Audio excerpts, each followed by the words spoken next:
어제부터 우리는 묵상하고 있습니다. 32장을. 그리고 내일까지 묵상하게 될 텐데요. 배경을 다 알고 있습니다. 어제 본문에 보면 남유다가 망하는 바로 그 해입니다. BC 586년 시드기야 왕이 다스린 지 10년째 되는 해.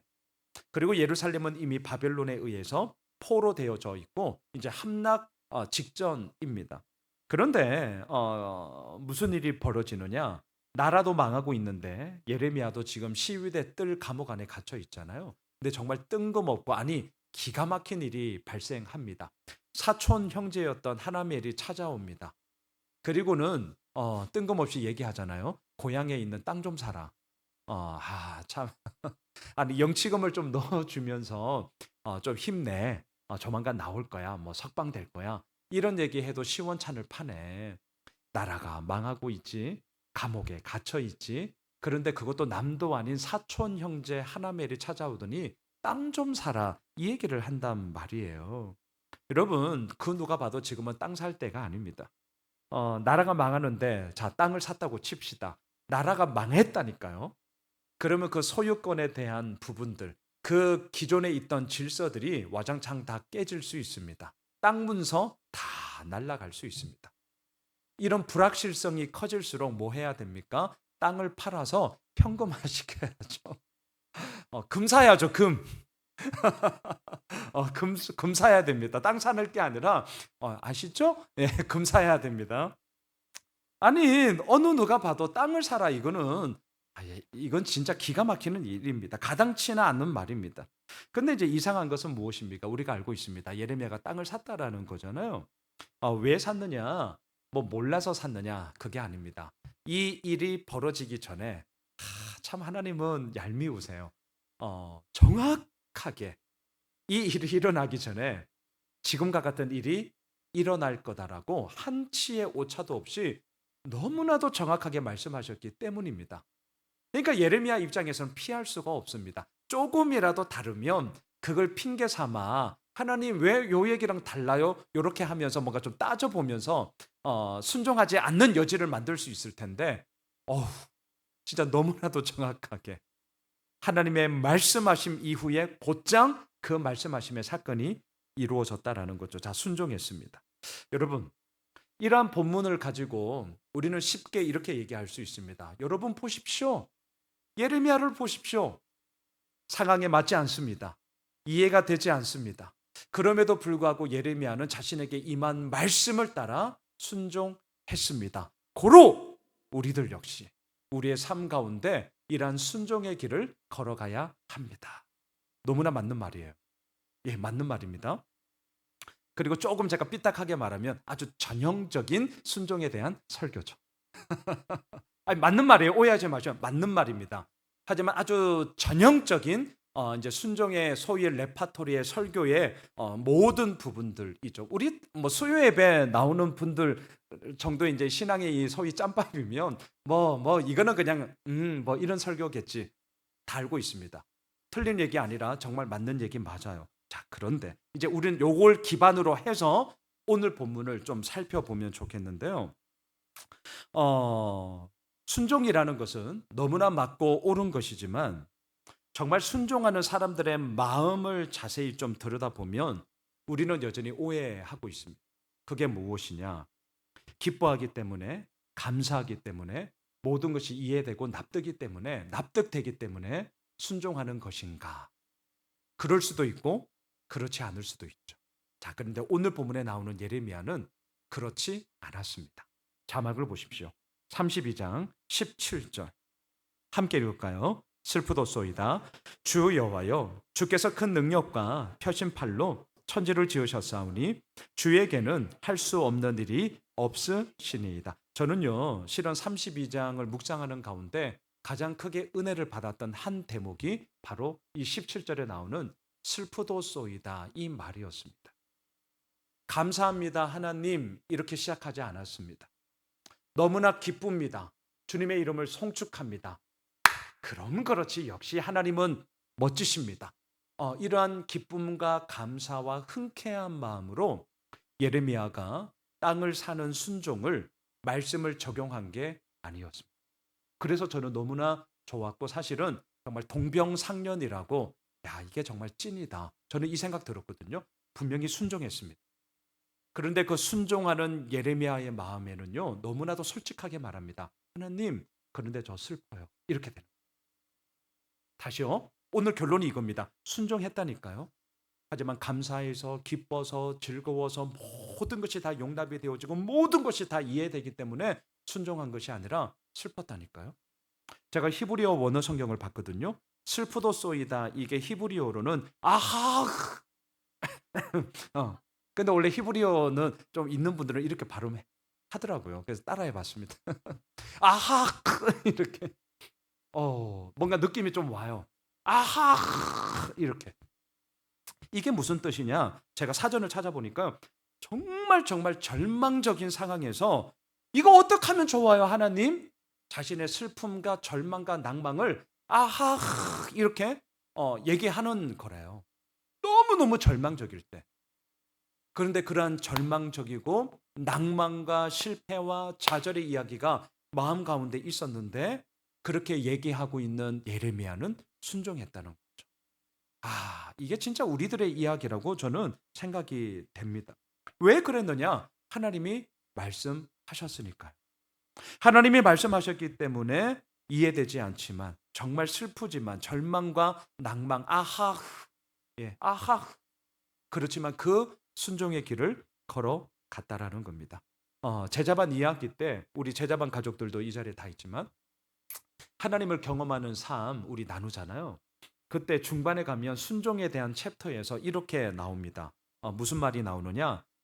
확인은 순종 이후에 옵니다. 요 아주 유명한 어록이 나오죠. 확인은 순종 이후에 옵니다. 이게 무슨 말입니까?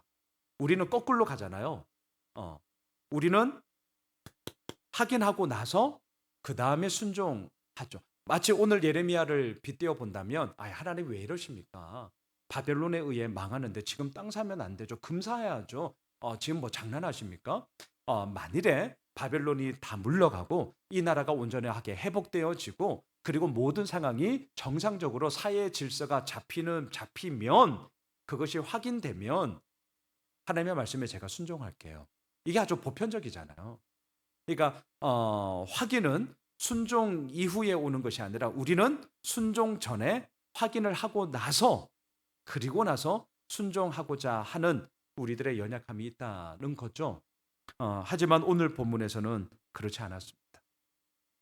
순종 이후에 확인의 모습들이 나타나게 됩니다. 어떻게 이럴 수 있었을까? 자, 두 번째, 어떻게 이럴 수 있었을까? 저는 오늘 예레미야의 기도를 보면서 세 가지의 키워드를 좀 잡았는데 창조, 은혜, 보응이라는 단어. 창조, 은혜, 보응. 자, 다시 한번 17절을 보셔요. 예레미야의 이 절망의 탄식의 기도 속에 먼저 창조의 이야기가 나오는데 17절 다시 한번 보세요. 슬프도소이다 주 여호와여 주께서 큰 능력과 펴신 팔로 천지를 지으셨사오니 주에게는 할 수 없는 일이 없으시니이다. 이중 부정은 강한 긍정이잖아요. 창조주 하나님께서 모든 것을 다 하실 수 있습니다. 자, 예레미야는 절망 가운데 슬프도소이다 그러면서 첫 번째 하나님의 창조에 대해서 기도하고 있습니다. 왜 창조에 대해서 기도할까? 근데 이유는 간단합니다. 너무너무 힘들었거든요. 그러니까 이해 안 돼요. 예레미야가 바보 아니라니까요. 예레미야가 뭐 돈 쌓아놓고 살아가는 사람이 아니잖아요. 선지자가 무슨 돈이 있겠습니까? 그럼에도 불구하고 하나님의 임한 말씀을 순종은 하는데 너무너무 내 감정과 내 마음 가운데는 슬픔이 있어요. 그런데 순종은 하고 있습니다. 그래서 하나님께 기도합니다. 창조주 하나님 이렇게 기도하는 겁니다. 창조주 하나님. 하나님은 창조주 하나님이십니다. 모든 것을 가능하게 하시고 모든 것을 할 수 있는 분이십니다. 지금 내가 왜 순종하는 줄 아세요? 하나님 정말 저 슬프거든요. 그럼에도 불구하고 순종의 길을 가는 이유는 하나님이 창조주 하나님이시고 하나님은 지금의 이 일 이상으로 모든 것을 할 수 있는 분이심을 내가 믿기 때문에 지금 이 슬픔 가운데서도 순종하고 있다는 거 하나님 아셔야 합니다. 이거예요. 우리도 마찬가지입니다. 슬프도 쏘이다. 하지만 순종의 길을 가고 있을 때 오늘 이 저녁도 마찬가지입니다. 그 창조주 하나님을 우리가 좀 고백하면서 하나님 모든 것을 다 하실 수 있는 분이시기에 그 하나님을 신뢰하며 내가 이 길을 갑니다. 우리도 그렇게 기도합시다. 자, 두 번째 은혜예요. 18절을 한번 보실까요?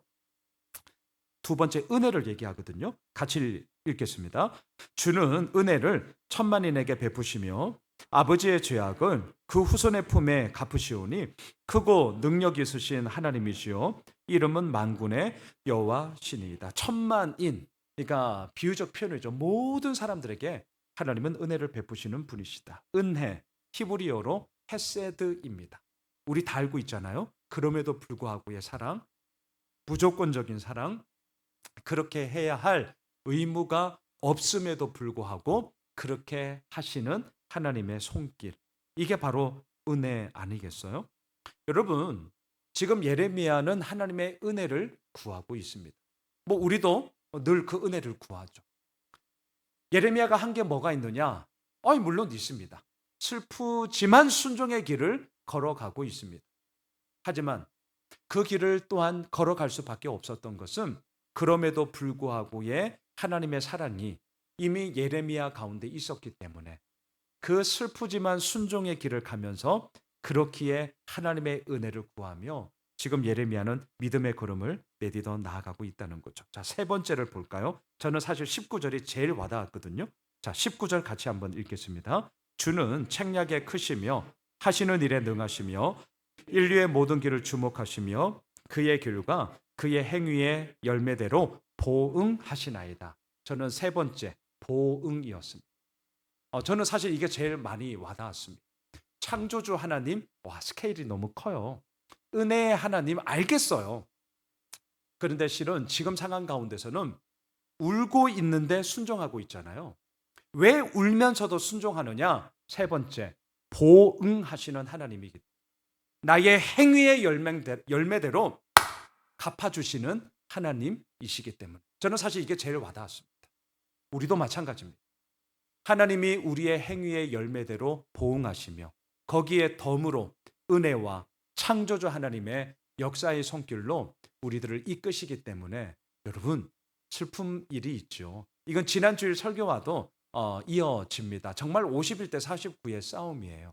하지만 우리는 그 순종의 길을 걸어갑니다.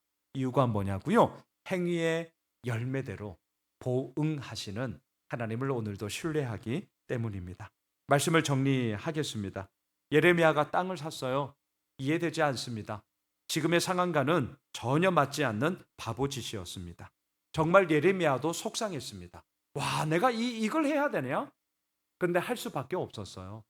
슬프도 쏘이다. 솔직한 자신의 감정을 하나님께 그대로 아뢰었습니다. 그러면서 하나님의 창조, 하나님의 은혜, 하나님의 보응, 이것을 기도합니다. 왜? 자기도 여전히 납득이 안 됩니다. 저는 이 예레미야의 모습이 좋습니다. 그리고 우리와 똑같구나. 그래서 더 그 모습이 더욱더 우리에게 위로가 되고 힘이 됩니다. 우리 사랑하는 예수 오메실 가족 여러분, 우리도 마찬가지입니다. 순종하고 있습니다. 우리 잘하고 있는 것입니다. 하지만 그 순종의 길이 늘 기뻐서 감사해서 늘 잘 되어서 그랬으면 좋겠습니다. 하지만 정말 51대 49의 싸움처럼 슬프도 쏘이다. 진짜 우리도 그럴 때가 사실 훨씬 더 많습니다. 하지만 우리는 순종의 길을 걸어갑니다. 왜? 하나님은 창조주 하나님, 하나님의 그 은혜 그리고 행위의 열매대로 보응하시는 하나님을 우리가 신뢰하기 때문입니다. 오늘 이 저녁 우리 많은 기도의 제목을 가지고 함께 기도할 텐데요. 그 하나님께 기도하며 나아갈 때 보응하시고 은혜 베푸시고 창조주 하나님의 그 능치 못하시는 은혜의 손길이 슬프도 쏘이다. 하지만 여전히 순종의 길을 그래도 걸어가는 우리들의 삶 속에 풍성히 하나님의 손길이 임할 줄 믿습니다. 우리 시간